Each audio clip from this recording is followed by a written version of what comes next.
Mathematical method 1.8। Good morning all of you, good morning.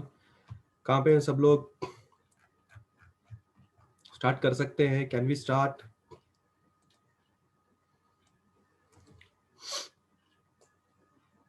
Out of the beds start करें। Good morning.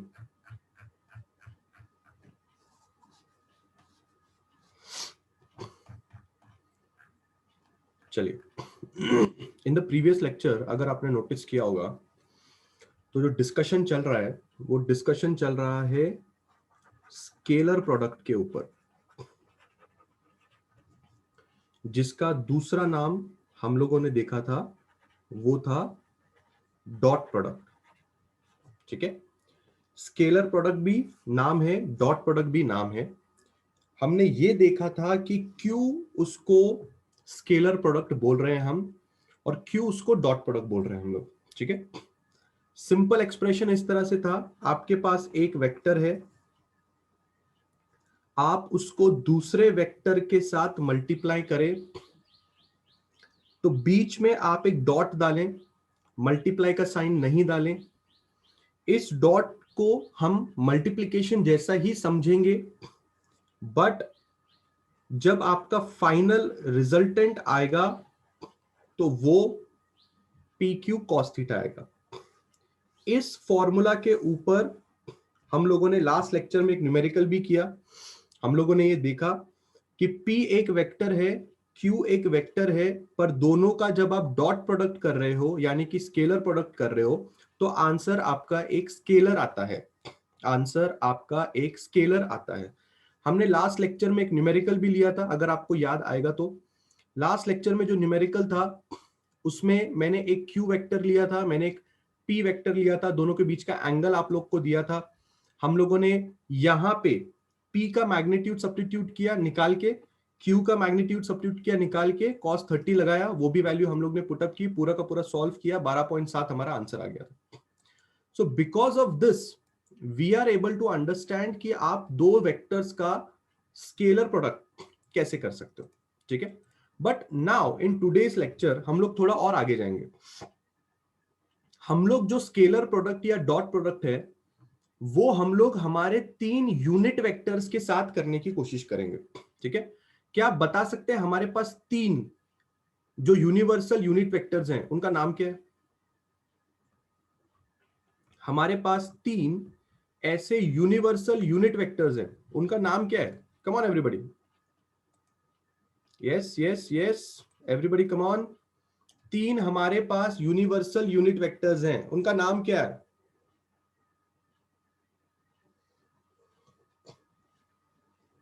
हाँ, unit vectors का नाम क्या है? 3 ऐसे यूनिवर्सल यूनिट वेक्टर्स हैं आपके पास, उनका नाम क्या है? Come on,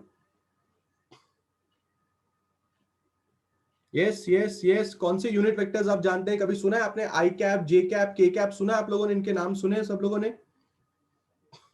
yes, I cap के बारे में आपको पता है, it is the unit vector along the X axis, J cap is the unit vector along Y axis and K cap is the unit vector along Z axis. ये बात सब लोगों को पता रहनी चाहिए। ठीक है, हम आज स्केलर प्रोडक्ट यानी कि डॉट प्रोडक्ट्स उन दो यूनिट वेक्टर्स के साथ करने जा रहे हैं और हम देखेंगे कि अगर दो यूनिट वेक्टर्स का डॉट प्रोडक्ट किया जाता है तो क्या आता है। ठीक है, so all of you have to pay attention here.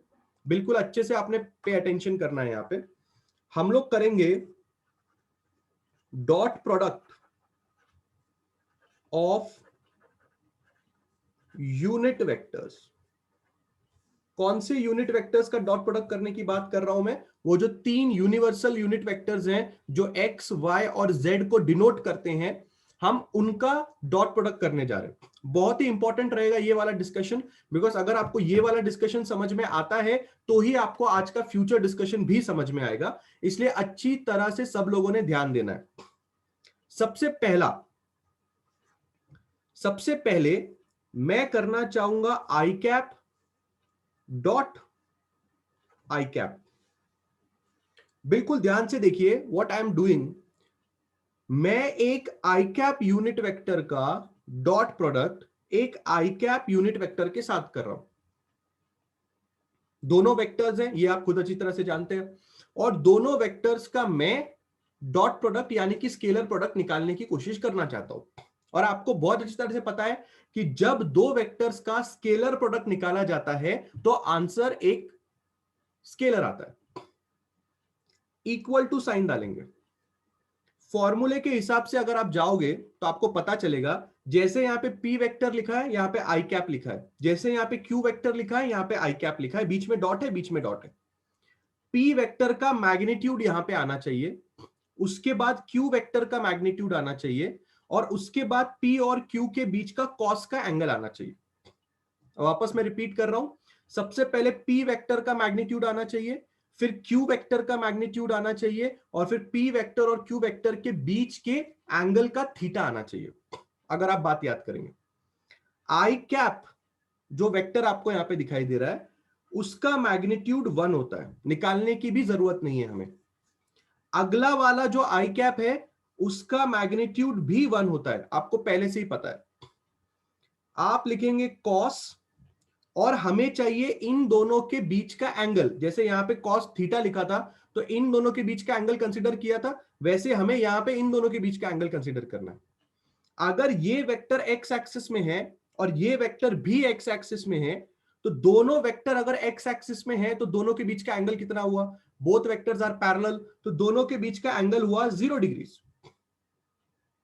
Because I cap और आई कैप दोनों के दोनों वेक्टर्स एक्स एक्सिस में जा रहे हैं। If both the vectors are in x axis, then always their angle between them will be 0 degrees. तो cos 0 कितना होता है? 1. 1 into 1 into 1 will give you the final answer as 1. इसका मतलब कभी भी अगर आप दो सिमिलर यूनिट वेक्टर्स का डॉट प्रोडक्ट करेंगे तो आपका फाइनल आंसर 1 आएगा। क्या हम ऐसा भी कर सकते हैं? जे कैप डॉट जे कैप भी कर सकते हैं, हाँ पॉसिबल है। ट्राई करके देखते हैं कैसा टेक्निक है। पहले वाले वेक्टर का मैग्नीट्यूड 1, दूसरे वाले वेक्टर का मैग्नीट्यूड 1, दोनों वेक्टर के बीच का angle cos 0, again the final answer be 1। Because ये वेक्टर भी y एक्सिस में है, ये वेक्टर भी y एक्सिस में है। If both the vectors are in y axis the angle between them will be 0। Common sense. तीसरा,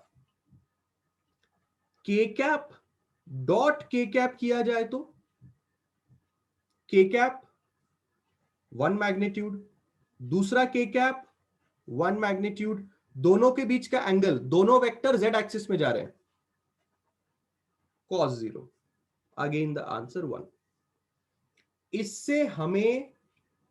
इससे हमें यह सीखने को मिल रहा है, sir why I cap and J cap 1, I cap और जे कैप का मैग्नीट्यूड 1 होता है। यश शर्मा पहली बार लेक्चर बैठ रहे क्या? Are you attending the lecture for the first time? I cap, J cap, K cap are the unit vectors and the magnitude of unit vector is 1. And here we are substituting the formula what is here. इसमें magnitude of P vector, magnitude of Q vector substitute करना है। वैसे ही यहाँ पे हम magnitude of I vector substitute कर रहे हैं, I cap substitute कर रहे हैं, और I cap का magnitude 1 होता है, J cap का magnitude 1 होता है, और दोनों के बीच का एंगल, अगर दो I cap है, दोनों के बीच का एंगल 0 होगा, इसलिए cos 0 भी 1 होता है, इसलिए टोटल आंसर 1 आ गया। All of you, are you getting a hold of this things?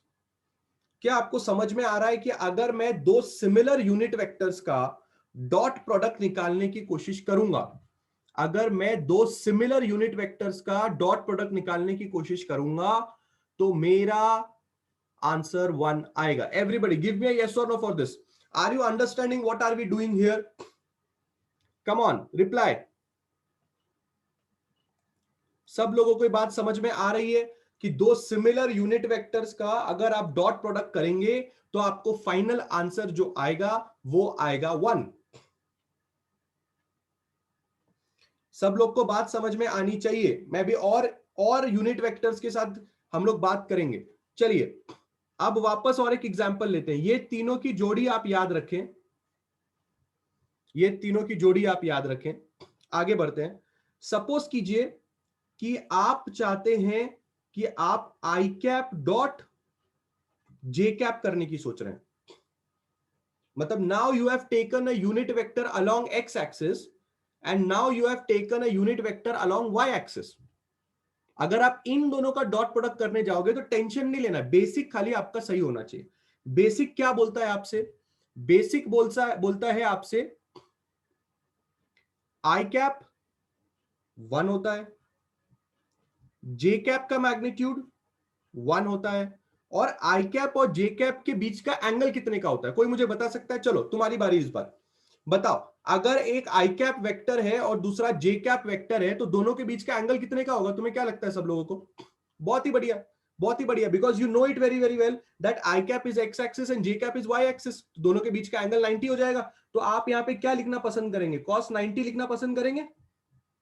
तो अगर आप आई कैप जो जे कैप का आंसर निकालेंगे, cos 90 तो जीरो होता है, इसका तो फाइनल आंसर जीरो हो गया। कॉमन सेंस वाली बात है। और ये जो मैं सिनेरियोस पढ़ा रहा हूं, ये सिनेरियो सिर्फ यूनिट वेक्टर पे नहीं, हर वेक्टर पे लागू होंगे।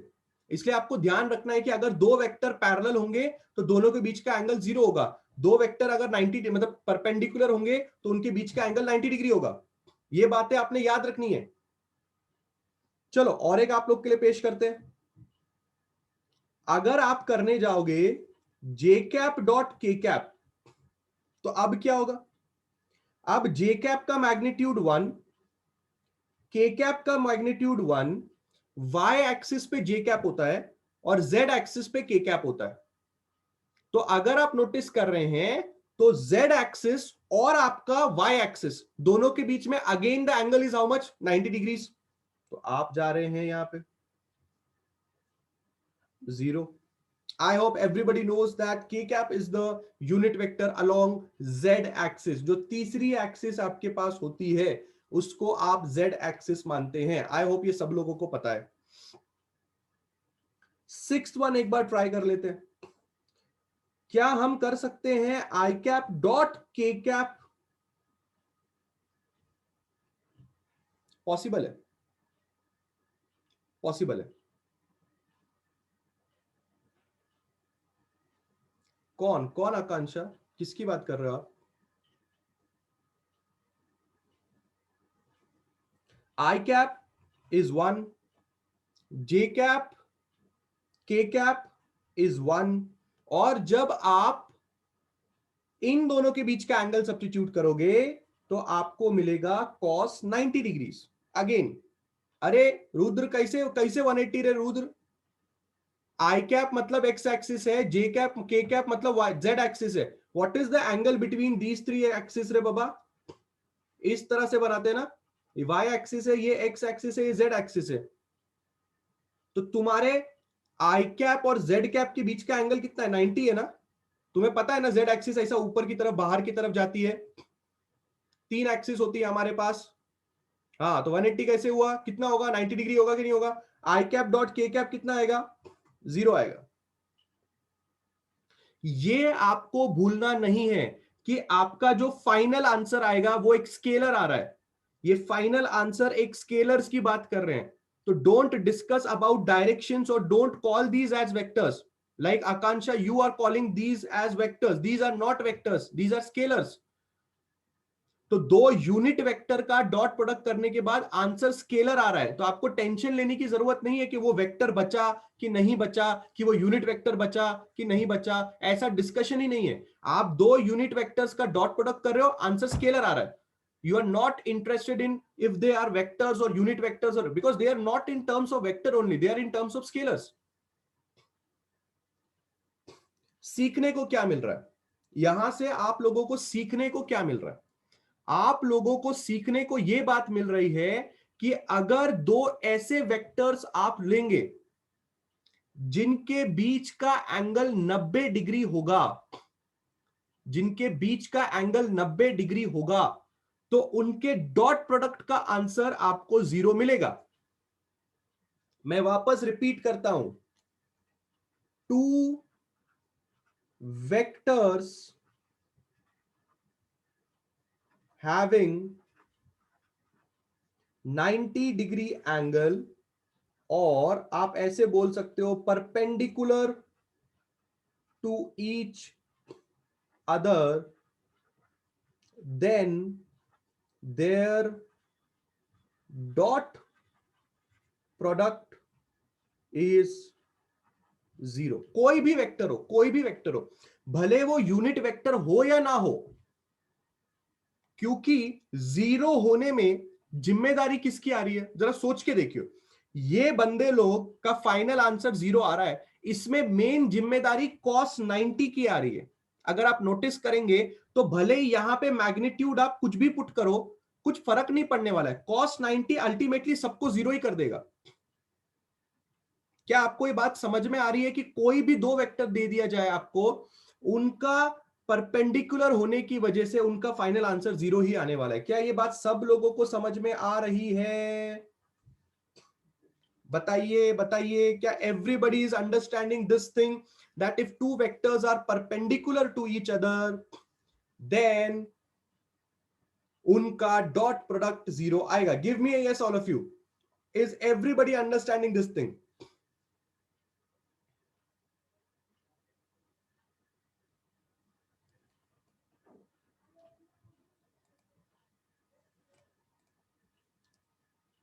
अंडरस्टूड है?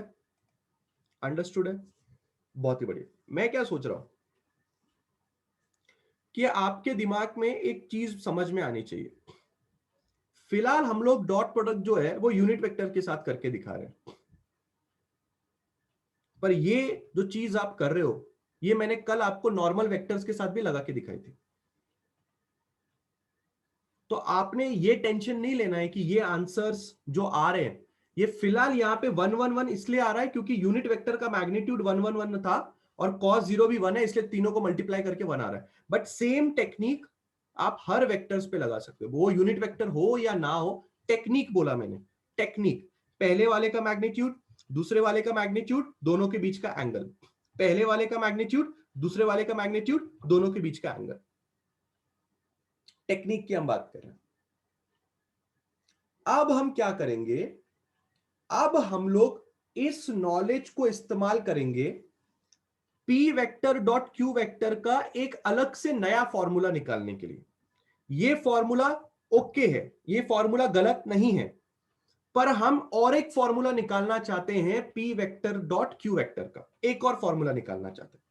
यह था हमारा पहला पेज, ये जानकारियां याद रखना। अभी अगले पेज में इन जानकारियों का इस्तेमाल हम करने जा रहे हैं, और अगले पेज में हम लोग क्या करने जा रहे हैं, अगले पेज में हम लोग एक नया फॉर्मूला निकालने जा रहे हैं P vector dot Q vector का। बिल्कुल ध्यान से देखिए, जो नया फॉर्मूला हम निकालेंगे उसमें थीटा बीटा का कुछ जरूरत नहीं होगा, डायरेक्टली बिना थीटा जाने भी तुम आंसर लिख सकते हो। कैसे, मैं तुम्हें बताता हूं। सपोज कीजिए किसी बंदे ने तुम्हें पी वेक्टर की value the P x I cap plus P Y J cap plus P Z के कैप। सपोज कीजिए तुम्हें किसी ने क्यू वेक्टर की value the Q X I cap plus Q Y J cap plus Q Z के cap. I hope आप imagine कर पा रहे हैं कि ये दोनों वैल्यूज नॉर्मल वेक्टर जैसे कैसे दिखते हैं। हो सकता है या 2 हो, 2 आई कैप प्लस 4 जे कैप प्लस 10 के कैप, हो सकता है 1 I cap plus 3 J cap plus 5 के कैप। आप समझ पा रहे हैं, पर जनरल वैल्यू लिख के हम लोग एक फॉर्मूला डिराइव करने की कोशिश कर रहे हैं।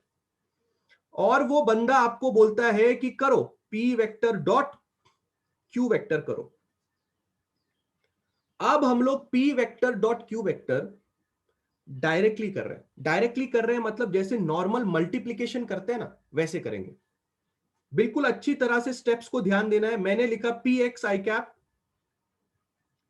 प्लस पी वाई जे कैप प्लस पी जेड के कैप, बीच में डाला मैंने एक dot sign, Q X I cap plus Q Y J cap plus Q Z के कैप। अच्छी तरह से देखें क्या किया मैंने। P vector dot Q vector करना था, पी वेक्टर लिखा, बीच में डॉट का साइन डाला, क्यू वेक्टर लिख दिया पूरा का पूरा। So this has become P vector dot Q vector. अब आगे बढ़ते हैं। अब क्या करना है, ब्रैकेट ओपनिंग नाम की एक चीज आप करते थे। अगर आप याद करेंगे तो आप ब्रैकेट ओपनिंग नाम की चीजें आप फॉलो करते थे, ठीक है। ब्रैकेट ओपनिंग का मतलब क्या है, पहले वाले ब्रैकेट के एक एक टर्म को इस पूरे ब्रैकेट के टर्म्स के साथ मल्टीप्लाई करना है। करके दिखाता हूं, बिल्कुल ध्यान से देखना। पहले पहला वाला टर्म पकड़ो, P X Q X I cap dot I cap. समझिए मैंने क्या किया, पहला वाला टर्म उठाया, दूसरे वाले टर्म के साथ मल्टीप्लाई किया, px को px के साथ रखा, आई कैप एक वेक्टर है, बीच में डॉट है, यहां पे एक आई कैप एक वेक्टर है, तो आई कैप डॉट आई कैप हो गया। प्लस साइन डालूंगा, अब px को ही दूसरे वाले बंदे के साथ मल्टीप्लाई करूंगा, तो px है, वहां पे qy है, यहां पे आई कैप है, बीच में डॉट आएगा और वहां का j कैप आ जाएगा। वापस प्लस साइन, अब यही px को लास्ट वाले टर्म के साथ, यहां से px है, वहां से qz है, यहां का आई कैप है, बीच में डॉट है और वहां का के कैप है। खत्म हो गई हमारा पहला मल्टीप्लिकेशन। वापस प्लस साइन, अब दूसरा आएगा। दूसरा मतलब क्या, अब आप पी वाई वाले टर्म को सबके साथ मल्टीप्लाई करोगे। पर सबसे पहले मैं पूछना चाहता हूं, आपको पहला वाला टर्म कैसे आया, समझा? Everybody has understood how I have written the first term, P X Q X I cap dot I cap, P X Q Y I cap dot J cap, P X Q Z I cap dot K cap. First term क्या सब लोग के दिमाग में clear है? Give me yes और no all of you, come on है सब लोग। विश्वदीप्ति क्या नहीं समझा?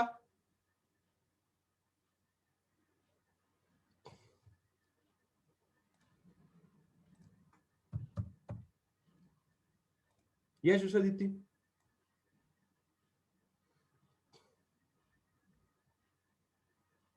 बोलिए बोलिए, आप बोलिए, आपको क्या स्टेप में प्रॉब्लम है?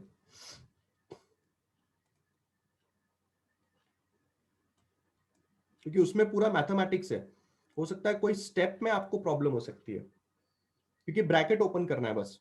बचपन में हम ब्रैकेट ओपन करते ना, जैसे 2x प्लस 3y, अगर हम ऐसा ऐसा करेंगे तो फिर सिर्फ ब्रैकेट, तो आपको कोई स्टेप में प्रॉब्लम है, लास्ट स्टेप में प्रॉब्लम है। देखिए विश्वदीप्ति क्या कर रहे हैं हम लोग, आपको ना ब्रैकेट ओपन करना है, ठीक है। दो ब्रैकेट है ना अपने पास, तो अपने को ब्रैकेट ओपन करना है। तो अपने बचपन में कैसा ब्रैकेट ओपन करते थे, पहले वाले ब्रैकेट के पहले टर्म को अगले वाले ब्रैकेट के सारे टर्म्स के साथ मल्टीप्लाई करना है, फिर दूसरे टर्म को सारों के साथ, तीसरे टर्म को सारों के साथ। ये बात आपने याद रखनी, बराबर है। तो पहले वाला टर्म मैंने उठाया, ठीक है, पी एक्स आई कैप, उसको क्यू एक्स आई कैप के साथ मैंने मल्टीप्लाई करना है। तो पी एक्स मैग्नीट्यूड है, क्यू एक्स मैग्नीट्यूड है, मैग्नीट्यूड को मैग्नीट्यूड के साथ मल्टीप्लाई किया। आई कैप एक वेक्टर है, बीच में डॉट, और ये भी एक आई कैप एक वेक्टर है, इसलिए आई कैप डॉट आई कैप लिख दिया। मैग्नीट्यूड को साथ में क्लब करके लिखा, और जो वेक्टर्स हैं उनके बीच में डॉट प्रोडक्ट लगा दिया। सिमिलरली आपने अब px को इसके साथ मल्टीप्लाई किया, px क्यू वाई, मैग्नीट्यूड को मैग्नीट्यूड के साथ, और आई कैप और ये जे कैप, बीच में डॉट क्यों लगा रहे हैं, क्योंकि दोनों ब्रैकेट्स के बीच में डॉट है। सिमिलरली आप px और qz वाला भी कर रहे हैं। क्लियर है? अब अगला वाला हम py वाला करेंगे, ठीक है। py वाला करते हैं, सब लोग का ध्यान यहाँ पे होना चाहिए, everybody should be paying attention here. py z cap का अब मल्टीप्लीकेशन उस ब्रैकेट के हर एक टर्म के साथ हम लोग करने वाले हैं, ठीक है। कोई वॉलंटियर करने के लिए तैयार है? कोई मुझे बताएगा मुझे क्या लिखना चाहिए? Anybody ready to volunteer? ऐसा तो नहीं है 6:30 बज रहे, घर में सब सो रहे हैं, तुम वॉलंटियर करने के लिए बोल रहे हो, बाजू वाला जाग जाएगा। Anybody would like to volunteer? अरे लड़के लोग इज्जत का जो फालूदा करेंगे। सूरज, सूरज, सूरज, यस सूरज मेरा बाय। Hello sir, good morning sir. Good morning मेरा बाय, बोलिए। P Y Q Y in bracket J cap dot I cap. Sir sorry, Q Y की जगह क्यू एक्स आएगा। अच्छा मतलब हाँ। आपने पहले इस ब्रैकेट को इसके साथ मल्टीप्लाई किया ना? हाँ। हाँ ठीक है, चलो अगला ब्रैकेट बोलो। Plus P Y Q Y hmm in bracket hmm J cap dot J cap बढ़िया, प्लस हाँ P Y hmm Q Z hmm J cap into K cap. बहुत ही बढ़िया Suraj, thank you so much. Thank you thank you sir. So much. Yes Shweta, पहले X आना चाहिए, बहुत ही बढ़िया पकड़े हैं। अगला कौन पार्टिसिपेट कर रहा है? कौन है बाबा अगला participant? Shweta.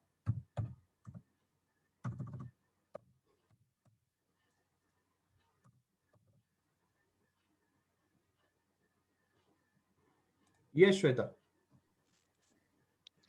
Good morning sir. Good morning, बोलिए। पीजेड पीजेड को पूरे ब्रैकेट के साथ करना है। PZ into QX QX in bracket K cap into I cap dot I cap K cap dot I I cap cap plus plus P PZ PZ QY QY in bracket K K cap cap. J cap very good, last one PZ PZ QZ yes. In bracket K cap dot K cap. बहुत ही बढ़िया, thank you so much. So now we are understanding कि हम लोगों ने अब एक एक बंदे को ब्रैकेट के साथ मल्टीप्लाई कर दिया। अब जरा हम हमारी नॉलेज लगाएंगे, ठीक है? अगर आपने ध्यान से चीजों को समझा होगा तो आपको आइडिया आएगा कि अभी थोड़ी देर पहले मैंने आपको सिखाया था कि आई कैप डॉट जे कैप का जो टर्म होता है वो 0 होता है। याद है आपको? कोई भी दो यूनिट वेक्टर जिनके बीच में 90 डिग्री का एंगल होता है तो उनकी वैल्यू 0 होती है। अगर आई कैप डॉट जे कैप की वैल्यू 0 है तो ये पूरा का पूरा टर्म कैंसिल हो जाएगा। I cap dot K cap की वैल्यू भी पूरी की पूरी कैंसिल हो जाएगी। J cap dot K cap की टर्म भी पूरी की पूरी कैंसिल हो जाएगी। J cap dot K cap cancel, K cap dot I cap cancel, K cap dot J cap cancel. जो भी दोनों यूनिट वेक्टर्स हैं जिनके बीच में 90 डिग्री का एंगल है, X Y, X Z, Z Y X, कोई भी दोनों ऐसे मिलेंगे जिनमें 90 डिग्री का एंगल है, 90 डिग्री का एंगल है, 0 हो जाएगा। बचा कौन कौन सा? 1 2 3, सिर्फ 3 टर्म आपके पास बचे हैं। और आपको पता है क्या, इन तीनों टर्म्स में आई कैप डॉट आई कैप आ रहा है। आई कैप डॉट आई कैप 1 होता है, अगर आपको याद होगा तो आप क्या करोगे, बिल्कुल ध्यान से देखिए। आप इक्वल टू साइन डाल रहे हो, I cap dot I cap कितना है क्लास 1, तो सिर्फ बचेगा कितना? P X Q X plus P Y Q Y plus P Z Q Z. यानी कि P vector dot Q vector का फाइनल फॉर्मूला है P X Q X plus P Y Q Y plus P Z Q Z. अब आपको समझ में आया होगा कि क्यों मैंने आपको अभी ये यूनिट वेक्टर्स का कमाल पढ़ाया और क्यों मैंने आपको ये लिख के दिया कि अगर दो वेक्टर्स के बीच में एंगल 90 डिग्री का होगा या वो लोग परपेंडिकुलर होंगे तो दोनों के बीच में 0 डिग्रीज का एंगल बनेगा। दोनों के बीच में कितने डिग्रीज का एंगल बनेगा? 0 डिग्रीज का एंगल बनेगा। और एक चीज हमें समझ में आई थी कि अगर दो यूनिट वेक्टर्स एक दूसरे को पैरेलल है, यानी कि आई कैप डॉट आई कैप या जे कैप डॉट के कैप या के कैप डॉट के कैप, तो फाइनल आंसर आपका 1 आएगा। सो नाउ यही टेक्निक जब हमने यहां पे इस्तेमाल की तो आप देख सकते हैं उसका फायदा हमें कहां पे हुआ। हमको पता चला आई कैप एक्स में होता है, जे कैप वाई में होता है, दोनों के बीच में एंगल 90 का होता है। आई कैप डॉट जे कैप करूंगा, आंसर 0 आएगा, कैंसल। आई कैप डॉट के कैप, आई कैप एक्स में है, के कैप जेड में है, दोनों के बीच में एंगल 90 डिग्री का, cancel cancel cancel cancel cancel, एक टर्म, दो टर्म, तीन term. I cap dot I cap के बदले 1 पुट किया तो सिर्फ पी एक्स क्यू एक्स बचा, जे कैप डॉट जे कैप के बदले 1 पुट किया सिर्फ पी वाई क्यू वाई बचा, और के कैप डॉट के कैप की जगह पे 1 पुट किया सिर्फ पी जेड क्यू जेड बचा। तो ये है आपका फाइनल फॉर्मूला। मतलब दो वेक्टर्स का डॉट प्रोडक्ट करके आप डायरेक्टली ये फॉर्मूले से भी दो वेक्टर का डॉट प्रोडक्ट निकाल सकते हैं। अब इस फॉर्मूले की खासियत क्या है? इस फॉर्मूले की खासियत यह है कि आपको इन दोनों वेक्टर्स के बीच का एंगल की जरूरत नहीं है। You don't require the angle between these two vectors. कहीं पे एंगल की बात हुई क्या? कहीं पे भी आप देख सकते हो एंगल की बात हो रही है क्या? नहीं हो रही है। मतलब अगर आपको दो वेक्टर का एंगल ना भी पता हो तो भी आप उनका डॉट प्रोडक्ट इस वाले टेक्निक से कर सकते हैं, जिसका एग्जांपल मैं अभी आपको दूंगा।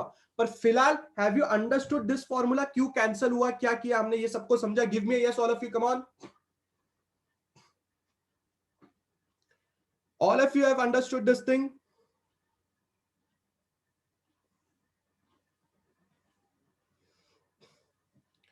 Reply reply, everybody has to give a reply, everybody has to give a reply.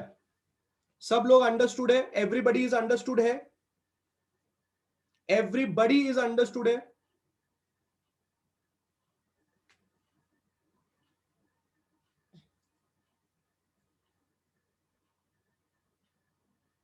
Angle नहीं रहता, नहीं एंगल दिया नहीं रहता, बिना एंगल दिए हुए भी आप ये फॉर्मूले की मदद से डॉट प्रोडक्ट का आंसर निकाल सकते हो।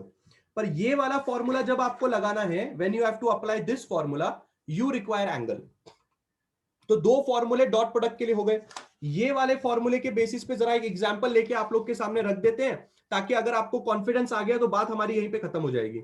एग्जांपल ऐसा है कि किसी आदमी ने आपको बोला कि मेरे पास एक वेक्टर है, उसका नाम है ए वेक्टर, और उसकी वैल्यू है 2 आई कैप प्लस 2 जे कैप प्लस 2 के कैप।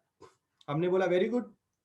उसने बोला मेरे पास और एक वेक्टर है बी वेक्टर, उसकी वैल्यू है मेरे पास just I cap plus J cap plus K cap. हमने बोला वेरी गुड। उसने हमें बोला कि तुम्हें A vector dot B vector की वैल्यू बतानी है। हमने बोला अबे एंगल तो बताओ। उसने बोला एंगल नहीं बताएंगे तुम्हें। तो हमने बोला ठीक है मत बताओ, हमारे पास और एक फॉर्मूला है, अभी भी ताजा ताजा निकाला है, हम वो यूज कर लेंगे। बोले कैसा फॉर्मूला है? बोले देख ऐसा फॉर्मूला है, A vector dot B vector का फॉर्मूला है, पहले बंदे का कोएफिशिएंट पकड़ो, दूसरे बंदे के कोएफिशिएंट के साथ मल्टीप्लाई करो, 2 इंटू 1 प्लस दूसरे बंदे का कोएफिशिएंट, दूसरे बंदे का कोएफिशिएंट 2 इंटू 1, तीसरे बंदे का कोएफिशिएंट, तीसरे बंदे का coefficient 2 into 1, A vector dot B vector 2 into 1 2, 2 into 1 2, 2 into 1 2, 2 to the 4 6। ये लो, मत बताओ हमें एंगल, हमें कोई फर्क नहीं पड़ता। हमारे पास अब एक ऐसा फॉर्मूला है जो बिना एंगल के भी हमें फाइनल स्केलर का आंसर दे देगा। आ गया 6 आंसर। समझे बात को? समझे? किसी को समझा ये फॉर्मूला कब निकालने का यूज करने के लिए? Everybody understanding when you have to take out this formula when the angle is not given। अगर आपको एंगल ही मेंशन नहीं किया हुआ है तो आप ये फॉर्मूले का इस्तेमाल करो ना। बराबर है कि नहीं है? Everybody is understanding how simple the formula is। क्या आपको समझ में आ रहा है? px qx पहला वाला टर्म था, py qy दूसरा वाला टर्म था, pz qz तीसरा वाला टर्म था। काम खत्म हो गया। पहले का कोएफिशिएंट दूसरे के कोएफिशिएंट के साथ, मतलब पहला पहला, दूसरा दूसरा, तीसरा तीसरा, काम खत्म हो रहा है। तो क्या हमारी बत्ती जल रही है? हमारी बत्ती ऐसी जल रही है कि हमारे पास अब दो फॉर्मूला है। या तो हम लिखेंगे इस तरह से, किस तरह से? p vector dot q vector बराबर pq cos थीटा, या फिर हम लिखेंगे p vector dot q vector बराबर px qx plus py qy plus pz qz। या फिर अब ऐसे भी तो लिख सकते हैं, अगर p vector dot q vector इसके बराबर होता है तो क्यों ना हम लोग यहां पे पुट करके और एक नया फॉर्मूला बना ले। क्या हम ऐसे लिख सकते हैं, px qx plus py qy plus pz qz बराबर pq cos थीटा। ऐसे भी तो लिख सकते हैं। देखो दोनों के LHS सेम है ना, तो ये वाला फॉर्मूला जो हमने अभी निकाला, ये वाला फॉर्मूला जो मैंने आपको कल बताया, मैंने उन दोनों को कंबाइन करके एक नया फॉर्मूला बना दिया। तो अब तुम्हारे पास टोटली कितने फॉर्मूले, 3 फॉर्मूले। इसका इस्तेमाल कब करना है, जब तुम्हें एंगल दिया हो। इसका इस्तेमाल कब करना है, जब तुम्हें एंगल नहीं दिया हो। अब सवाल उठता है कि सर तुमने तीसरा जो फॉर्मूला बनाया उसका हम इस्तेमाल कब करें, वो भी बता दो, ताकि हमारे दिमाग में रह जाए कि हाँ ये फॉर्मूला मैं तब यूज करूंगा जब ऐसा कंडीशन मेरे सामने आएगा। तो सब लोग बार बार मेरे साथ रिपीट करेंगे। पहला वाला फॉर्मूला आप तब यूज करेंगे जब आपको डॉट प्रोडक्ट निकालने के लिए बोलेगा और आपको एंगल दिया होगा। दूसरा वाला फॉर्मूला आप तब यूज करेंगे जब आपको डॉट प्रोडक्ट निकालने के लिए बोलेगा और एंगल नहीं दिया होगा। और तीसरा फॉर्मूला जरा देखते हैं एक न्यूमेरिकल के फॉर्म में कि तीसरे फॉर्मूले का इस्तेमाल हम कैसे कर सकते हैं। पर उसके पहले एवरीबॉडी अंडरस्टूड ये तीसरा फॉर्मूला कैसे बना, कि उसमें भी किसी को डाउट है। Is everybody understanding how come this third formula came. दोनों फॉर्मूले के RHS को साथ में लिख दिया क्योंकि LHS दोनों का सेम था। बढ़िया है, आगे बढ़े। ओके, दोनों के फॉर्मूले का LHS सेम है। अगर P vector dot Q vector ये फॉर्मूले के बराबर है और P vector dot Q vector ये फॉर्मूले के बराबर है, तो ये फॉर्मूला और ये फॉर्मूला एक दूसरे के बराबर होगा। खत्म हो गई बात। बढ़िया है, डन है, बहुत ही बढ़िया। चलो एक न्यूमेरिकल करें, अभी एक न्यूमेरिकल करके देखते हैं, मजा आएगा। ठीक है, चलो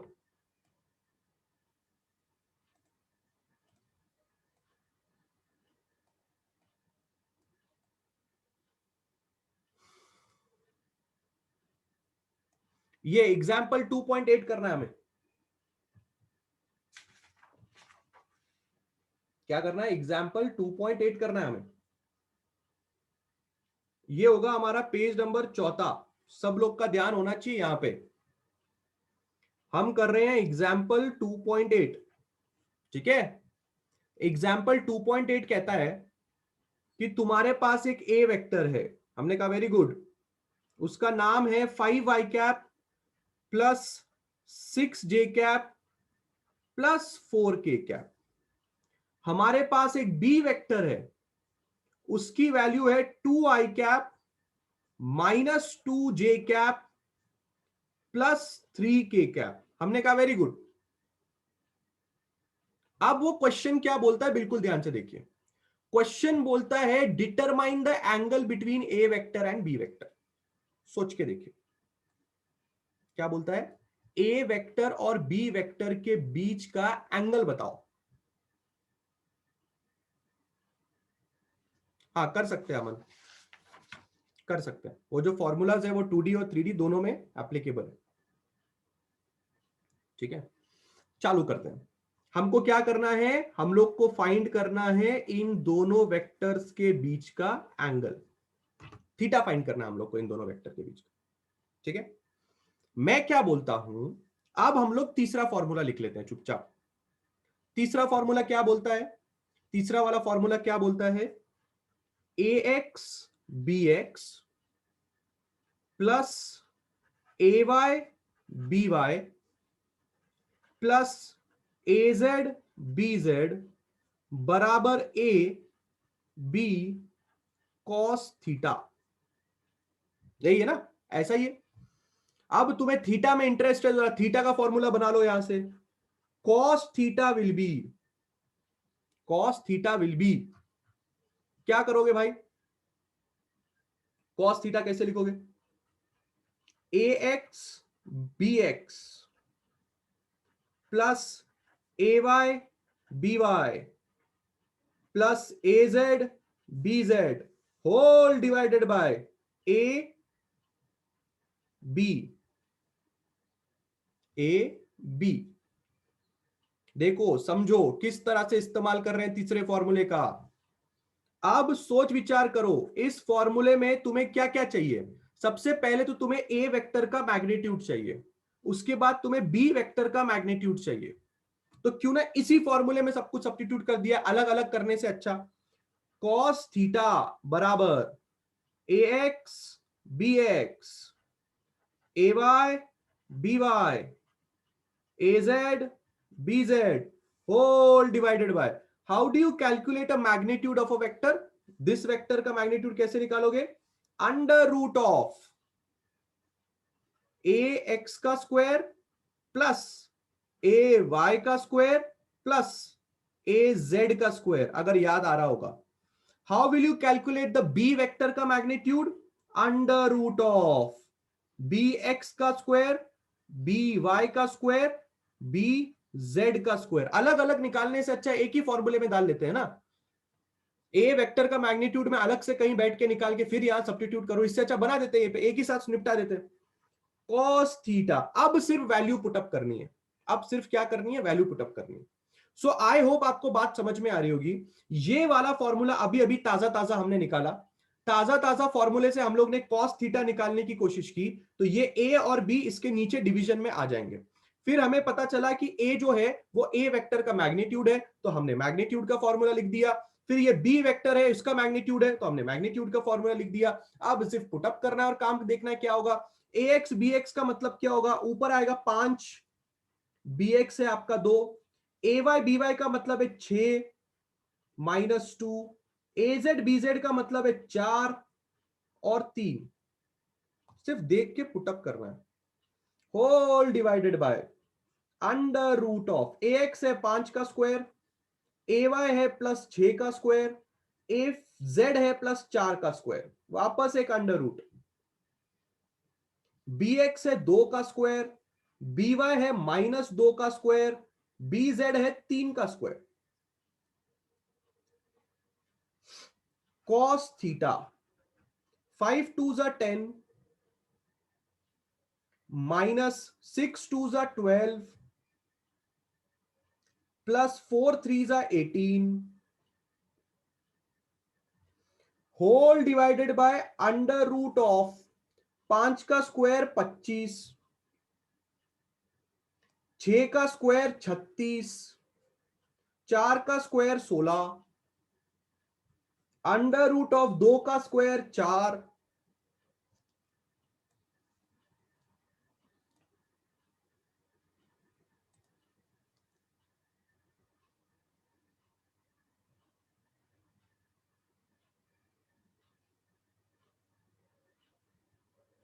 गलती हो गया क्या मेरे से?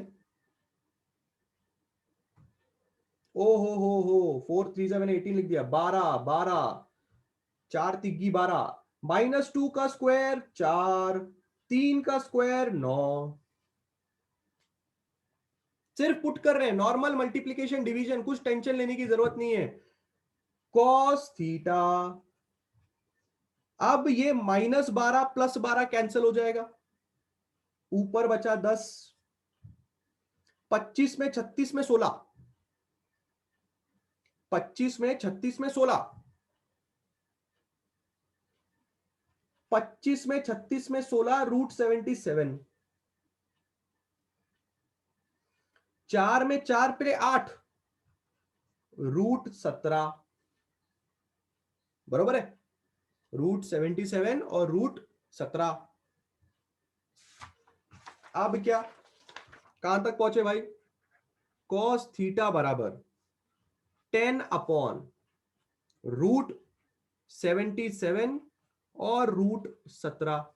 अगर आप इस पूरे चीज को सॉल्व करेंगे तो टेक्स्ट बुक के हिसाब से देखा जाए तो हमारा भी यही आ रहा है, टेक्स्ट बुक का भी यही आ रहा होगा। Final answer comes out to be 0.2764 इस पूरे चीज को सॉल्व करने के बाद। आप क्योंकि इंटरेस्टेड हैं थीटा में, तो थीटा लिखेंगे आप कॉस इनवर्स 0.2764, ये आपका थीटा है। आई होप थोड़ा बहुत कॉस इनवर्स विनवर्स सुना होगा जिंदगी में। अब ये जो वैल्यू है ये लॉग बुक की मदद से निकलती है, पर आपको दिया होगा क्वेश्चन में, तो आपको टेंशन लेने की जरूरत नहीं है। थीटा डायरेक्टली आएगा 73 डिग्रीज 58 मिनट्स।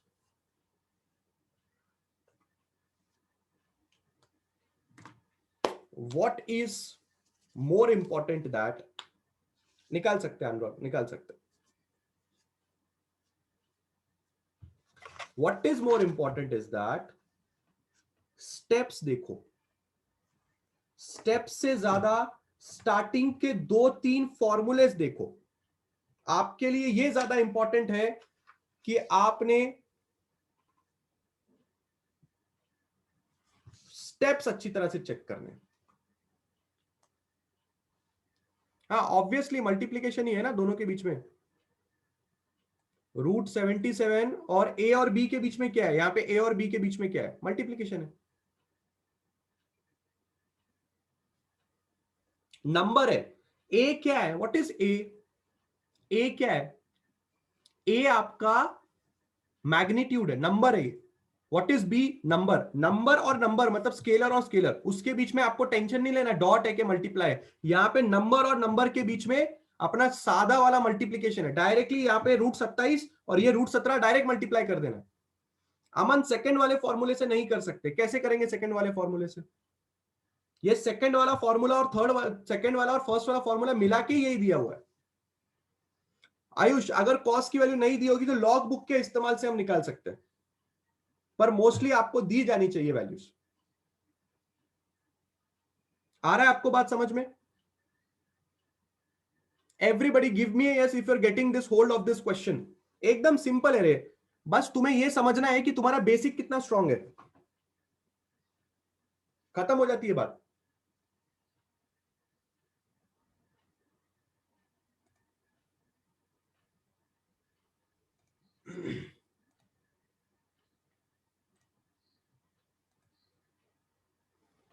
एग्जाम में लॉग बुक देते हैं, यस देना चाहिए आपको एग्जाम में log book. It depends on you know आपका स्कूल। बोलिए बोलिए क्या कहानी है, सब लोग का रिप्लाई आना चाहिए। Are you getting a hold of this thing, is it easy? एकदम सिंपल चीज कर रहे हैं कि नहीं कर रहे हैं, खाली आपको पता होना चाहिए इन लोगों के कोएफिशिएंट्स क्या है, बाकी का कमाल तो हो जा रहा है। पुट करना है, खाली पुट करना तो आता ही होगा। ए वेक्टर का मैग्नीट्यूड लिखना तो आता होगा, बी वेक्टर का मैग्नीट्यूड लिखना तो आता होगा, खाली पुट करना है, काम खत्म हो जाता है। चलिए जरा और एक न्यूमेरिकल देखते हैं फिर। नीट में तो पक्का वैल्यू दी होगी कॉस थीटा वॉस थीटा की, नीट वगैरह में तो पक्का वैल्यू दी होती है, ठीक है। चलिए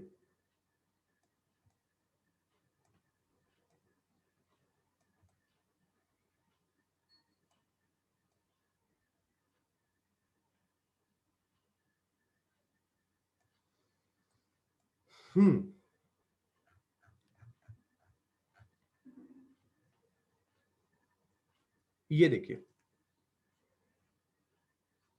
एक फिफ्थ वाला क्वेश्चन आप लोग के सामने है, और सब लोग को मैं चाहता हूं कि अच्छी तरह से इस क्वेश्चन के ऊपर सब लोगों का ध्यान होना चाहिए, ठीक है। All of you have to pay attention here. कौन सा क्वेश्चन की बात कर रहा हूं मैं, क्या सब लोग को दिखाई दे रहा है? मैं बात करने जा रहा हूं फिफ्थ वाले क्वेश्चन के बारे में, ठीक है। फिफ्थ क्वेश्चन जो अभी यहां पे आपको दिख रहा है, उस क्वेश्चन के बारे में हम लोग अभी स्टार्ट करेंगे, ठीक है।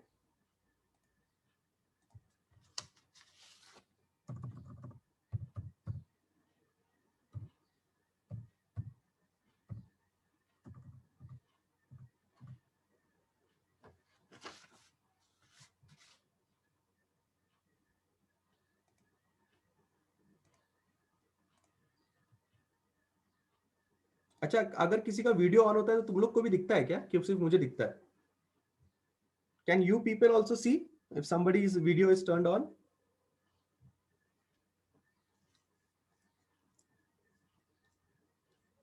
अच्छा some people are saying yes, some people are saying no. अच्छा दिखता है अगर चेक किया तो, अच्छा मतलब कोई सो रहा है बीच में तुम लोग को वो भी दिखता है, मतलब स्वाइप करने पे दिखता है। अच्छा अच्छा मत किया करो, स्वाइप मत किया करो, लेक्चर पे ध्यान दिया करो। उनका सोता हुआ चेहरा देख के तुम भी ना सो जाओ, मेरे अनमोल रतन। Very good very good. चलिए don't take tension, don't take tension, आज तुम मेहनत कर रहे हो, इसका फल तुम्हें कुछ ही महीनों में सामने दिखने वाला है, और जब तुम्हें फल दिखाई देगा so you will be really really proud of your self. जो आज तुम मेहनत कर रहे हो, सुबह इतना उठ के इतनी पढ़ाई करके, एक दिन पक्का तुम्हें इसकी मेहनत नजर आएगी, and then you will be really really proud of the thing what you are doing right now, and you will never regret a thing that रोज लेक्चर हो रहे थे, रोज पढ़ाई हो रही थी और मैंने पढ़ाई नहीं की, तो वो रिग्रेट तुम्हारे दिमाग में कभी भी नहीं आएगा। एंड आई गारंटी यू, अगर आपने 11th स्टैंडर्ड को बच्चा एकदम कड़क वाला बना लिया, जो 12th स्टैंडर्ड है वो इतना मक्खन होने वाला है आप लोगों के लिए।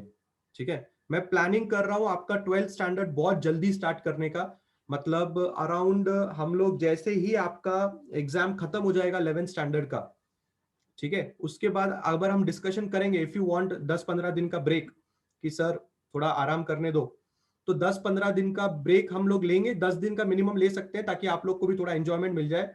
उसके बाद डायरेक्टली हम आपका 12वीं स्टार्ट करने का मैं आपका प्लानिंग कर रहा हूँ। जो भी जुड़ना चाहते हैं, जो भी आना चाहते हैं, आ सकते हैं।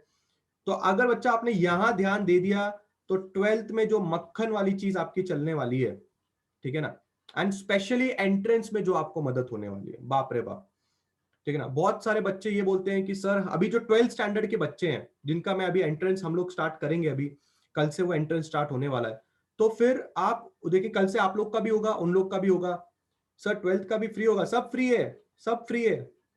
एजुकेशन दुनिया में फ्री होना चाहिए। मैं आपको एक एग्जांपल देता हूं, I give you one example. मुझे उस कंट्री का नाम याद नहीं है, उस कंट्री में अगर कोई बंदा पीएचडी करने जाता है तो सरकार उसको फ्री में पीएचडी करवाती है।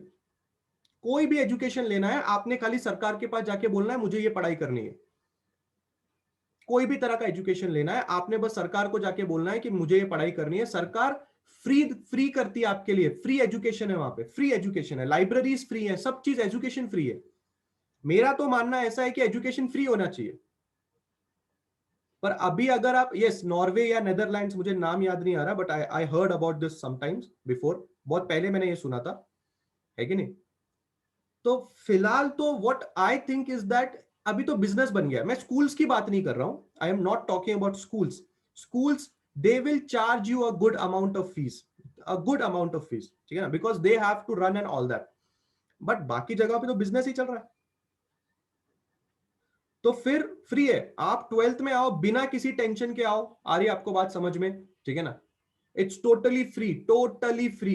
अगर आपने नोटिस करोगे, आपको यकीन नहीं आता है तो 4 महीने अभी भी आप 11th तो मेरे से ही पढ़ने वाले हो ना। यकीन नहीं आता, जनवरी से बैठ तक देख लो, जनवरी तक देख लो, जब तक पूरा पोर्शन कंप्लीट नहीं हो तब तक यकीन हासिल कर लो, ठीक है ना। तो फिर आप टेंशन नहीं लेना, आप लोगों ने बिल्कुल भी आपने टेंशन नहीं लेना। फिनलैंड है, फिनलैंड है सर, ठीक है ना। सो क्लास, मेरा मोटिव आप समझ रहे हो, और आपका मोटिव एक ही होना चाहिए कि मैंने धमाल मचाना है। ये मोटिव आपका होना चाहिए, मैंने धमाल मचाना है, मतलब मैंने धमाल मचाना है, बस ये मोटिव लेके चलो, काम तमाम कर देंगे। क्वेश्चन के लिए आगे बढ़ रहे हैं। शो दैट वेक्टर्स, उन्होंने बोला है शो दैट वेक्टर्स। एक वेक्टर है ए वेक्टर, जिसका नाम है 2i cap plus 5j cap minus 6k cap, ठीक है। अगला है B vector is i cap plus 5/2 j cap minus 3k cap. दो वेक्टर आपके सामने है, ठीक है, दोनों वेक्टर्स आप लोग के सामने। अब क्वेश्चन बिल्कुल आपको ध्यान से पढ़ना है। क्वेश्चन क्या बोल रहा है? Show that the vector this वाला एंड दिस वाला वेक्टर आर पैरेलल। क्या बोल रहा है कि ये वेक्टर और ये वेक्टर एक दूसरे के पैरेलल है। हमें प्रूव करना है A vector and B vector are parallel, ये हमें प्रूव करके बताना। मैं सबसे पहला क्वेश्चन आप लोगों से ये पूछना चाहूंगा, if A vector and B vector are parallel to each other, then what can be the angle between them? Come on, दो पैरेलल वेक्टर के बीच में कितने डिग्री का एंगल होता है? तुम्हारी नॉलेज तुम्हें क्या बोलती है? नहीं, कनिका, मैं कॉस थीटा इज 0 नहीं पूछ रहा हूं, मैं थीटा पूछ रहा हूं कितना। अगर दो लोग एक दूसरे को पैरेलल होते हैं तो दोनों के बीच में थीटा कितना होता है? Theta, I am talking about theta. The people who are giving the answers as 180 degrees, and 90 degrees. Please correct your knowledge. Please correct your knowledge. Please correct your knowledge. I'm talking about theta and theta is 0 degrees. Angle की बात कर रहा हूं class में, angle की बात कर रहा हूं. ये ए वेक्टर हो सकता है, ये बी वेक्टर हो सकता है. दोनों एक दूसरे को पैरेलल हो सकते हैं. ऐसे दिखते हैं पैरेलल वेक्टर्स. तो ये दोनों वेक्टर के बीच में जो एंगल आपको दिखाई दे रहा है वो कितने का है? 0 डिग्रीज का एंगल है. No Kanika, no no. cos 0 degree will be 1. Parallel vector के बीच में एंगल 0 डिग्रीज का होता है. और अगर आप cos थीटा के टर्म से बात करना चाहेंगे तो cos 0 1 देता है. Everybody has to understand this thing. दो पैरेलल वेक्टर के बीच में एंगल 0 डिग्रीज का होता है. तो आपने फिर स्टार्टिंग में क्या समझा? जब मैं गला फाड़ फाड़ के यूनिट वेक्टर पढ़ा रहा था, ये पढ़ा रहा था, तब आपको समझ में आया यहां पे भी कि जब हम आई कैप डॉट आई कैप की बात कर रहे हैं तो आई कैप एक्स एक्सिस में है, ये वाला आई कैप भी एक्स एक्सिस में है. अगर ये आई कैप और ये आई कैप एक्स एक्सिस में है तो दोनों अगर एक्स एक्सिस में है तो दोनों के बीच का एंगल 0 डिग्री हुआ कि नहीं? और cos 0 1 होता है. मैं थीटा की बात कर रहा हूं. I am talking about theta. देखो थीटा की जगह पे 0 डिग्री पुट अप किया. Is everybody getting a hold of this thing? कि अभी भी कंफ्यूजन है? Everybody is getting a hold of this. If two vectors are parallel to each other, then the angle between them is 0 degrees. हाँ या ना? Give me a yes. आगे ही नहीं बढ़ने वाला हूं मैं जब तक तुम लोग आना नहीं बोलोगे. जब तक सबको समझ में नहीं आएगा आगे नहीं बढ़ूंगा. बोलो बोलो बोलो. Everybody has got the hold of these things. That's really great. That's really great. इसका मतलब क्लास, इसका मतलब अगर मैंने इन दोनों वेक्टर के बीच का एंगल निकाला, क्या निकाला? इन दोनों वेक्टर के बीच का एंगल.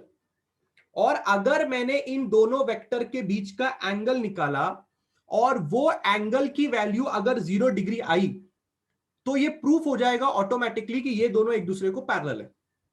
बराबर है कि नहीं? शो करना है अपने को कि ये लोग पैरेलल है कि नहीं. तो मैं काम करता हूं ना, मैं इन दोनों वेक्टर के बीच का एंगल निकाल लेता हूं. और अगर मेरे इन दोनों वेक्टर के बीच का एंगल 0 डिग्री आया, मतलब ये आंसर आया, तो इसका मतलब ऑटोमेटिकली प्रूव हो जाएगा कि ये लोग पैरेलल है. आई होप आपको बात समझ में आ रही है मैं क्या करने जा रहा हूं.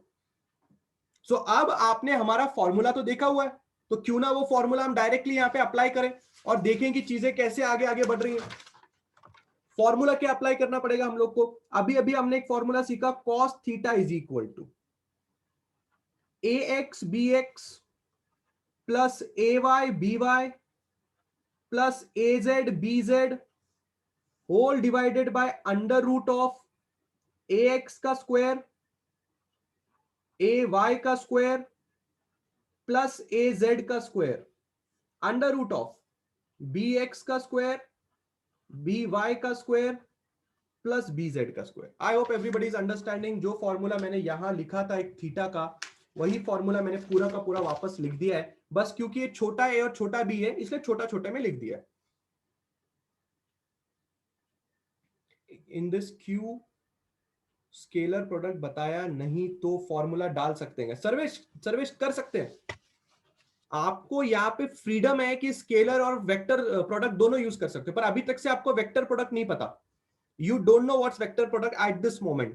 So I am making it easy for you to make this as the scalar product में मैं आपको सॉल्व करना सिखा रहा हूं, क्योंकि वेक्टर प्रोडक्ट बहुत खतरनाक चीज है. वेक्टर प्रोडक्ट के अंदर डिटर्मिनेंट का इस्तेमाल करना पड़ता है, बहुत लंबा चौड़ा जाता है वो. But this question can also be solved with respect to vector product also. ठीक है? प्रतिभा क्या प्लीज लेक्चर में ध्यान देंगे? हाँ बेटा, अभी क्या चल रहा है? अभी आप 12th का बोर्ड्स पढ़ रहे हो कि नहीं पढ़ रहे हो? हाँ, आपका ध्यान किधर है प्रतिभा? जब उस पैम्पलेट पे लिखा हुआ है कि 1 नवंबर से चीजें शुरू होने वाली हैं. 1 नवंबर कल ही है ना बेटा? बराबर है कि नहीं है? कब है 1 नवंबर? कल है. कैलेंडर में दिखा हुआ है कल 1 नवंबर है. आज शाम तक आपको सब कुछ पता चल जाएगा कल कितने बजे लेक्चर है, क्या है, कैसा है, क्या नहीं है. बेटा आपका जो ध्यान है अगर वो फ्लक्चुएट होता रहेगा किसी और बात के ऊपर, तो लेक्चर में वैसे भी बहुत परेशानियां हैं. मेरी परेशानियां मैं आपको बताऊं क्या प्रतिभा? अभी मुझे हर 5 मिनट में एक स्टूडेंट सोता हुआ दिखता है, मेरी ये परेशानी है, और मेरा पूरा कॉन्फिडेंस लो होता है। मुझे ऐसा लगता है कि मैं इतना गंदा पढ़ा रहा हूं कि बच्चा सो रहा है बैठ के, पर फिर मैं आप लोगों को देखता हूं, फिर मैं ऐसे स्टूडेंट्स को देखता हूं जो रेगुलरली मेरा लेक्चर अटेंड कर रहे हैं, मैं कॉन्फिडेंस गेन करता हूं, मैं वापस पढ़ाना चालू करता हूं। सिमिलरली जैसे मुझे डिस्ट्रैक्शंस फेस करने पड़ रहे हैं, आपको भी यही डिस्ट्रैक्शन है बेटा आपके लिए। आप यहां पे कंसंट्रेट कीजिए, और आपको जो भी प्रॉब्लम है, आपके दिमाग में कुछ भी डाउट आता है, मेरा नंबर है आप लोग के पास, और पूछ लो। किसी बंदे ने मैसेज किया और मैंने रिप्लाई नहीं किया हो, बस मैं लेक्चर में रहूंगा तो नहीं करूंगा। इसलिए प्रतिभा बिल्कुल आप टेंशन मत लीजिए, कोई भी चीज है, कुछ भी है, 9 बजे के बाद just drop me a message. If you want to ask कि कल नीट है, उसके अलावा भी आपके दिमाग में कोई सवाल रहेगा, वो भी मुझे व्हाट्सएप करके पूछ लो, मैं आपका जवाब दूंगा। पर लेक्चर में पूरा ध्यान यहां पे, 100% यहां पे। कल क्या हुआ, कल क्या होने वाला है, खत्म कहानी, उसके बारे में बातचीत नहीं, पूरा ध्यान यहां पे, पूरा ध्यान यहां पे होना चाहिए। Are you understanding Pratibha? Getting my point? ठीक है, आपको अच्छी बात बता रहा हूं, डोंट गेट ऑफेंडेड। आप ऐसा मत सोचिए कि मैंने कुछ बुरी चीज आपको समझाई, ठीक है? आप ऑफेंड मत होइए, आप बात को समझिए, ठीक है? चलिए हम स्टार्ट कर रहे हैं। Now what you have to do is that, cos theta यहां लिखा हम लोगों ने, चालू करते हैं कहानी, ठीक है? ax की वैल्यू कितनी है भाई 2, bx की वैल्यू कितनी है 1, ay की वैल्यू कितनी है 5, by की वैल्यू कितनी है 5/2 प्लस az की वैल्यू कितनी है भाई -6, bz की वैल्यू कितनी है -3 whole divided by under root of ax की वैल्यू कितनी है 2 का स्क्वायर प्लस ay का कितना है 5 का स्क्वायर, और यहां पे -6 का स्क्वायर अंडर रूट ऑफ 1 का स्क्वायर प्लस 5/2 का स्क्वायर प्लस -3 का स्क्वायर। अच्छी तरह से मेरी बात समझना, अच्छी तरह से मेरी बात समझना। या तो cos थीटा की वैल्यू 0 आ जाए तो मजा, थीटा की वैल्यू 0 आ जाए तो मजा आ जाए, या फिर cos थीटा की वैल्यू 1 आ जाए, दोनों चीज वैलिड है। बिकॉज अगर थीटा 0 डिग्री होगा तो cos थीटा 1 होगा। तो अभी हम cos थीटा के रिस्पेक्ट में सॉल्व कर रहे हैं, तो if cos theta comes 1 that indirectly means theta is 0, क्योंकि cos 0 इज 1। तो I hope you are understanding. अब सिर्फ इसको पूरी तरह अच्छे से अगर हमने सॉल्व कर लिया तो हमारा कार्यक्रम बहुत ही बेहतर हो जाएगा। तो cos थीटा बराबर हम किस तरह से लिखेंगे, all of you have to pay attention, 2 × 1 = 2, यहां पे हम करेंगे 5 और 5 में 25, 25/2 कर रहे हैं क्लास हम लोग, तो 25/2 होता है 12.5, प्लस साइन डालना चाहिए, 6 3 18 होता है, and minus into minus plus हो जाएगा, तो यहां पे 6 3 18। अब तो 6 3 18 ही होता है ना, आज 18 के साथ मेरा बहुत लफड़ा चालू है। ये 6 3 18 ही है ना class, 6 3 18 class, yes, whole divided by, whole divided by, that's really great, that's really great. Under root of class 2 का स्क्वायर क्लास 4, 5 का स्क्वायर क्लास 25 एंड 6 का square class 36, whole under root of 1 का स्क्वायर क्लास 1, 5 का square, कमाल है, कमाल है, this is 5 का स्क्वायर एंड नीचे इट इज 2 का स्क्वायर। 5 का स्क्वायर क्लास 25 हो जाएगा, 2 का स्क्वायर क्लास 4 हो जाएगा, मतलब 25/4 हो जाएगा। How much is 25/4 class? No, 25/4 is not 12.5 यार, चलो 25/4 ही कर लेते, ज्यादा टेंशन नहीं पालते। एंड यहां पे 3 का स्क्वायर आएगा 9, यस 6.25 आएगा बरोबर, 3 का स्क्वायर आ गया 9। अब हमें इस पूरे चीज को हैंडल करना है तो हमारा कुछ भला होगा, तो क्यों ना हम इस पूरी चीज को हैंडल करें। चलिए चलिए चलिए देखते हैं इस पूरे चीज को हम कैसे हैंडल कर सकते हैं, ठीक है? Let's start. ये हम लोग यहां पे रख रहे हैं, इसको यहां से मैं आगे बढ़ा रहा हूं, cos थीटा बराबर, ठीक है, 2 + 12.5 + 18, 2 में 18 में 2 ऐड करोगे क्लास 20 हो जाएगा, 20 में 12.5 ऐड करोगे कितना होगा, 18 में 2 20 हो गया, बराबर है, 18 में 2 20 हो गया, 20 में 12.5 ऐड करना है, 32.5 हो जाएगा class, whole divided by under root of 36 में 4 40 होता है, 36 में 4 40 होता है, 40 में 25 ऐड करना है, तो ये हो जाएगा √65, बराबर है, बराबर है। अंडर रूट ऑफ ये 4 यहां पे जाएगा, अगर आप इसको 6.25 मान ले क्या, can we consider this as 6.25? 25/4 6.25 मान लू क्या? Everybody is understanding 25/4? क्या आपको एलसीएम एलसीएम लेके सॉल्व करना है?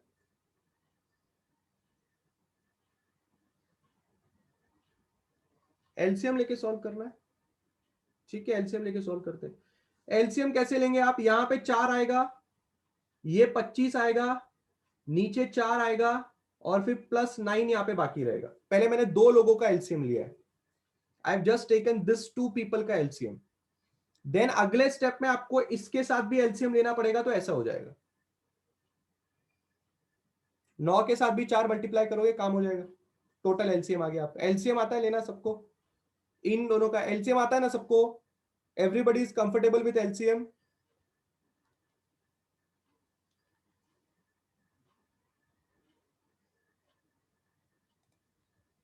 Everybody is comfortable with LCM, right?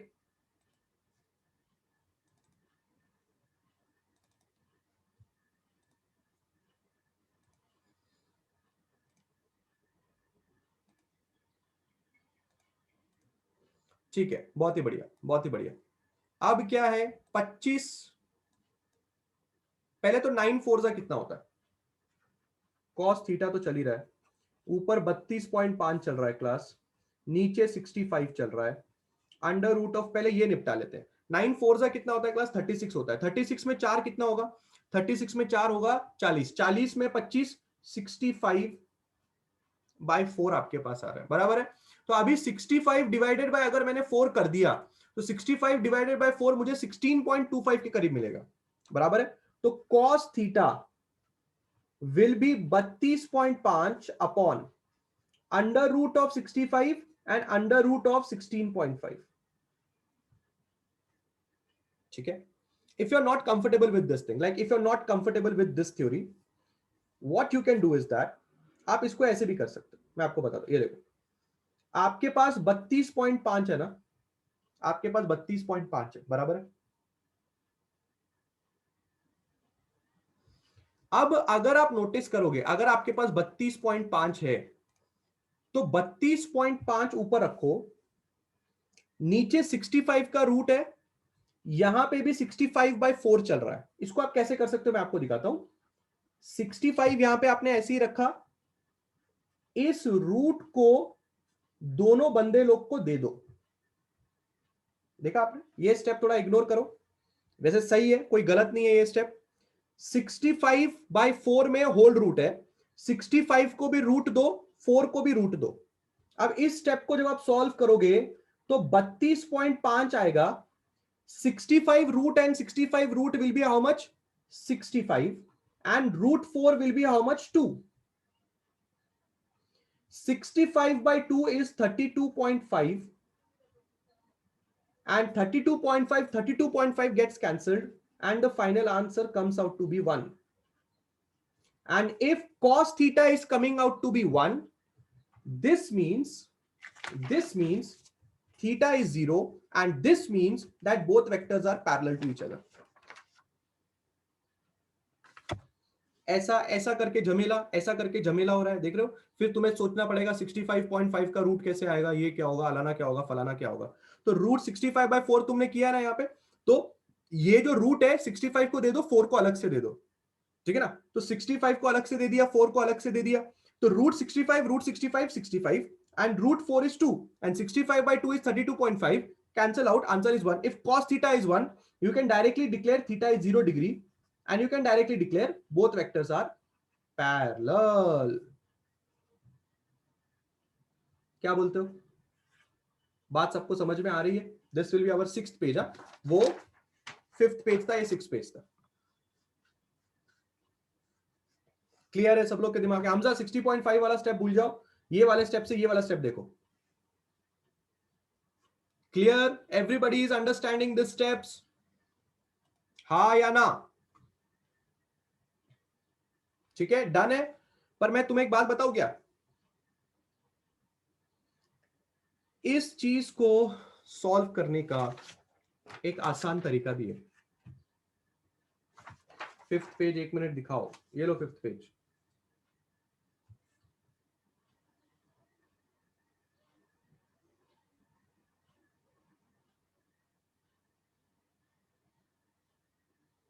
ठीक है, आगे बढ़े।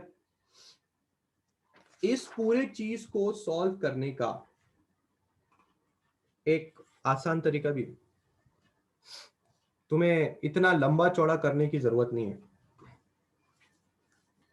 सो क्यों ना 5th क्वेश्चन को सॉल्व करने का एक डिफरेंट तरीका देखा जाए।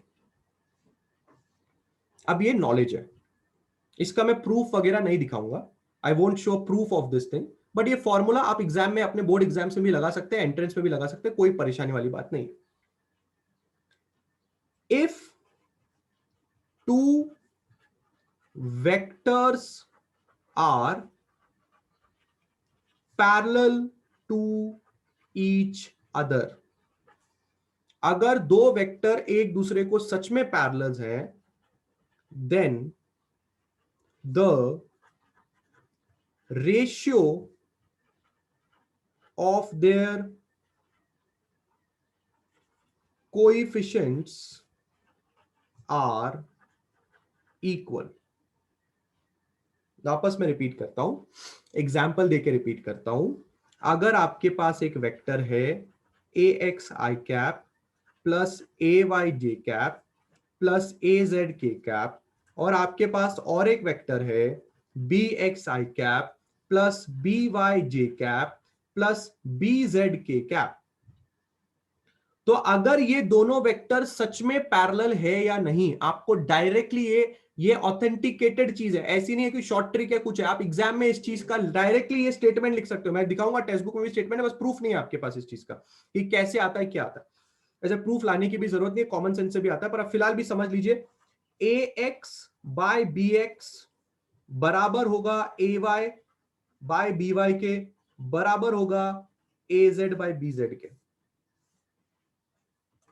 चेक करके देख सकते हो, चेक करके। हाँ, जिन्होंने मैथ्स में देखा है उनको समझ में आ गया होगा कि मैं क्या बोलने की कुछ कर। पैरेलल लाइंस अगर कभी चैप्टर पढ़ा होगा मैथ्स के अंदर, तो उधर ये फॉर्मूला इस्तेमाल होता है, अगर आपको याद आएगा तो।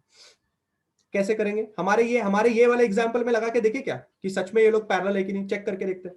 पहले वाले बंदे का कोएफिशिएंट हमारा कितना है, 2। दूसरे वाले बंदे का कोएफिशिएंट कितना है, 1। इक्वल टू साइन डालो। पहले वाले बंदे का कोएफिशिएंट कितना है, 5। दूसरे वाले बंदे का कोएफिशिएंट कितना है, 5/2। तीसरे वाले बंदे का कोएफिशिएंट कितना है, -6। तीसरे वाले बंदे का कोएफिशिएंट कितना है, -3। 2/1, 5/5 कैंसिल हो जाएगा, 2 ऊपर चले जाएगा, 2/1, माइनस से माइनस कैंसिल हो जाएगा, 3 1 जा 3, 2 जा 6, 2/1। आप देख सकते हो सबके कोएफिशिएंट्स का रेशियो सेम आ रहा है, हेंस दीज आर पैरेलल। खत्म। अब तुम लोग सोच रहे हो सर ये पहले क्यों नहीं बताया सर? ये पहले इसलिए नहीं बताया क्योंकि तुम्हें पता होना चाहिए कि रियलिटी क्या है, कि आता कैसे। तुम्हें पहले बेसिक नॉलेज तो होनी चाहिए, बेसिक नॉलेज तो होनी चाहिए तुम्हें। अगर बेसिक नॉलेज है तुम्हारे पास तो खत्म है कहानी, फिर क्या करने की जरूरत है, फिर कुछ करने की जरूरत नहीं है। अब मुझे पता है सब लोग यही फॉलो करोगे, सब लोग उतना लंबा चौड़ा कौन करेगा। हाँ, ये पेपर में सॉल्व कर सकते हो, ये स्टेटमेंट लिख के, ये पेपर में ऑथेंटिकेट चीज है, ऐसा नहीं है कि जिसमें मैंने ऐसे ही लिख दिया होगा। रितेश, आप स्क्रीनशॉट्स क्यों ले रहे हो? आप ग्रुप में नहीं हो क्या? Why are wasting time in taking screenshots? Yes Ritesh, हाँ बेटा, आप उड़ान के ऑफिशियल ग्रुप में नहीं हो क्या? उसमें रोज नोट्स आते हैं, पीडीएफ आते हैं, जैसे लेक्चर खत्म होता है वैसे पीडीएफ आ जाता है। हाँ सूरज, एग्जाम में सॉल्व कर सकते हैं। रितेश क्यों नहीं हो, कौन से ग्रुप में हो आप?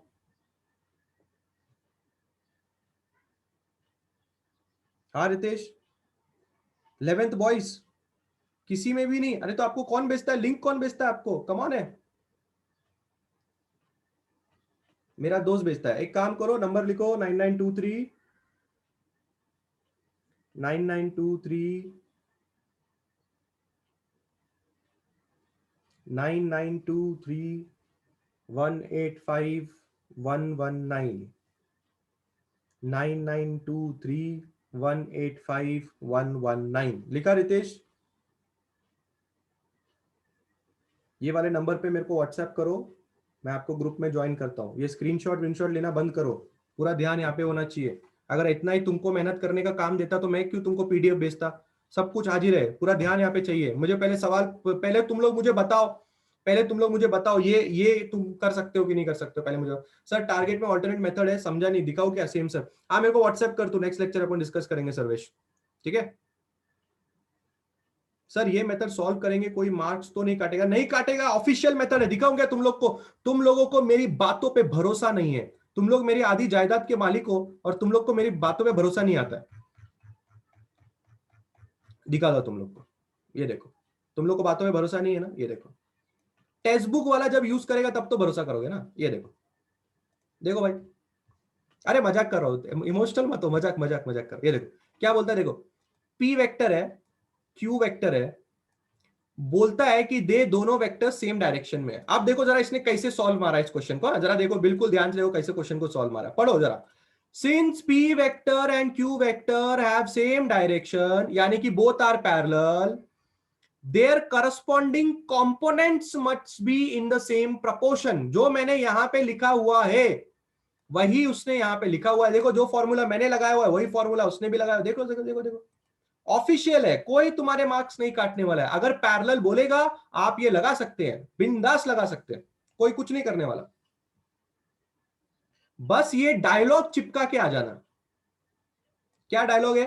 पी वेक्टर और क्यू वेक्टर अगर एक दूसरे को पैरेलल होंगे तो उनके करस्पॉन्डिंग कंपोनेंट सेम प्रपोर्शन में होने चाहिए। मैंने थोड़ी आसान इंग्लिश में लिखा है, आप ये वाला सेंटेंस भी रट्टा मार के लिख के आ सकते हैं, ऐसा कर सकते हो।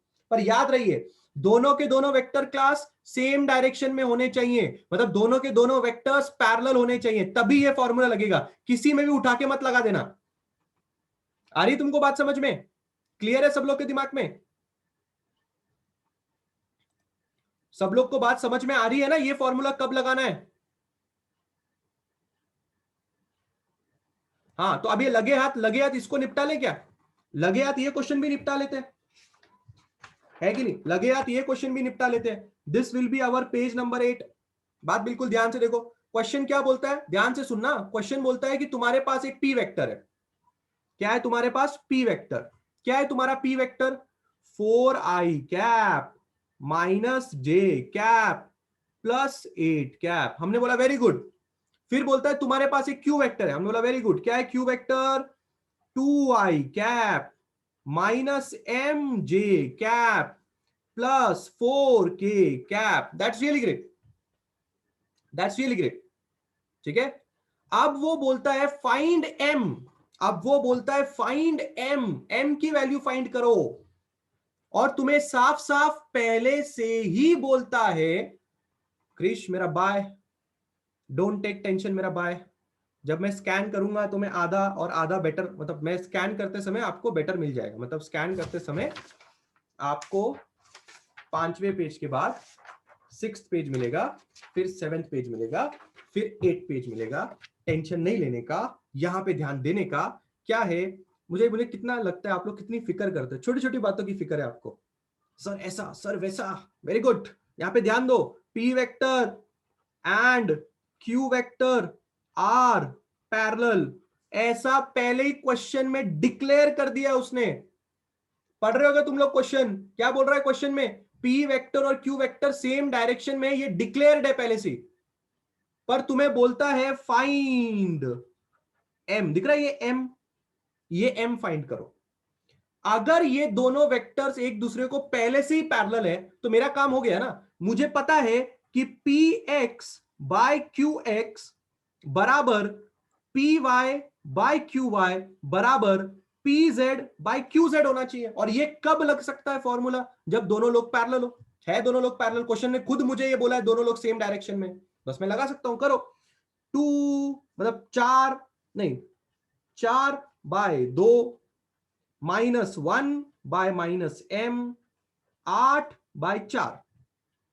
आई होप सबको पता है यहां पे कोएफिशिएंट -1 है जे के साथ, जे के साथ -1 है, यहां पे माइनस एम है। ठीक है, एवरीबॉडी इज अंडरस्टैंडिंग?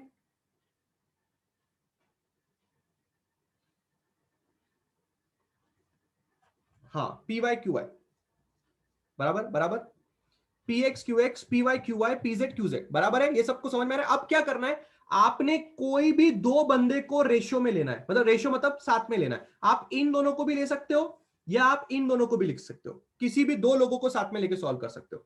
तो मैं ले रहा हूं 4/2 बराबर -1 माइनस है, माइनस माइनस गेट्स कैंसल्ड, 2 1 जा 2 2 जा, इसका मतलब m की वैल्यू आएगी हाफ। हो गया मेरा आंसर सॉल्व। देखो फाइनल आंसर हाफ। आप इन दोनों को लेके सॉल्व कर लो, आंसर हाफ ही आएगा।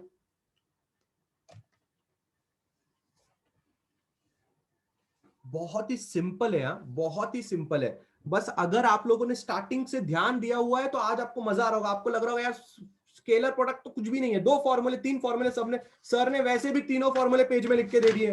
बस मैंने घर पे जाना है, मैंने खाली ये दिमाग लगाना, ये फॉर्मूला पहले से ही था, ये फॉर्मूला सर ने हमें डिराइव करके दिखाया और इन दोनों फॉर्मूले की मदद से सर ने तीसरा फॉर्मूला बनाया। मैं मेरे दिमाग में चीजें फिट कर रहा हूं। ये फॉर्मूला तब वापरूंगा तब थीटा दिया होगा, ये तब वापरूंगा जब थीटा नहीं दिया होगा, ये तब वापरूंगा जब थीटा निकालना होगा।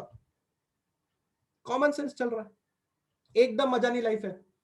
बस बात को समझना है। पैरेलल का सर ने पूरा सॉल्व करके दिखाया, मैंने पैरेलल का आपको A to Z पूरा सॉल्व करके दिखाया है और पैरेलल का अपन लोगों ने शॉर्टकट भी देख लिया है और वो शॉर्टकट वैलिड शॉर्टकट है। ऐसा नहीं है कि एग्जाम में करोगे तो मार्क्स कटेंगे। पैरेलल के लिए आप ये चीज का इस्तेमाल कर सकते हो, टेक्स्ट बुक भी कर रहा है।